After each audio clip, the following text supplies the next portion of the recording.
আল্লাহ যদি কারো হায়াতে দেয়, আল্লাহ যদি দয়া করে রমজান পর্যন্ত পৌঁছায়, সেই রমজানকে পেয়ে কেউ যদি নিজের জিন্দিগিটা গড়তে না পারে, তার উপরে আল্লাহর লানত ছাড়া আর কিচ্ছু।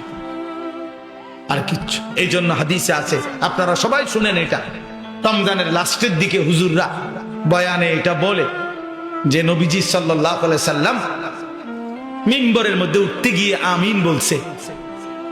তো নবীজি পরে ব্যাখ্যা দিছে, জিবরাইল আইসা নবীজিকে বলছে, ইয়া রাসূলুল্লাহ, এত বড় শ্রেষ্ঠতম রমজান পেয়েও, এত দামি এত ফজিলত পেয়েও যে তার নিজের আখিরাত গড়তে পারলো না, গুনাহ মাফ করাইতে পারলো না, তার উপরে আল্লাহর লানত, তার উপরে ফেরেশতাদের লানত। নবীজি তখন বলছেন আমিন, হ্যাঁ জিবরাইল আমিও কবুল করলাম, অর্থাৎ আমি মুহাম্মদেরও লানত। এই জন্য রমজানে যে নাফরমানি করে, রমজানে সুদ খায়, ঘুষ খায়, রমজানে কিস্তি নেয়, রমজানে যেই মহিলা বেপর্দা বাজারে বাজারে ঘোরে, রমজানে যেই নাফরমান নামাজ পড়ে না, আল্লাহর জিকির তেলাওয়াত করে না, হালাল পথে চলে না, তোর উপরে আল্লাহর লানত, ফেরেশতার লানত, তোর নবীর লানত, তোর রাসূলের লানত।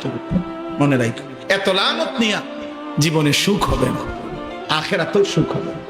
এই জন্য দয়া করে ইনশাআল্লাহ মাহে রমজানকে কদর করবে, বলেন ইনশাআল্লাহ। ছেলেরা বলো বাবা ইনশাআল্লাহ। রমজানের জন্য প্রস্তুতি নাও, রমজানের জন্য, রমজানের জন্য। আল্লাহর নবী সাল্লাল্লাহু আলাইহি সাল্লাম কোমরের লুঙ্গি রমজানে হাদিসে আছে শক্ত করে বাঁধতেন ইবাদতের জন্য। মানুষ যখন ভারী কাজ করে, শক্ত কোনো কাজ করে, তখন কোমরে গামছা বা রশি টাইট করে বাঁধিয়া লয়, তাইলে শক্তি হয়, শক্তি সঞ্চার হয়। আল্লাহর নবী সাল্লাল্লাহু আলাইহি সাল্লাম রমজানে রাত্রি জাগার জন্য কোমরে লুঙ্গি শক্ত করে বেঁধে নিতেন, ইবাদতে ডুবে যেতেন, আল্লাহর বন্দেগীতে লেগে থাকতেন। অতএব আমরা রমজানকে কদর করব ইনশাআল্লাহ।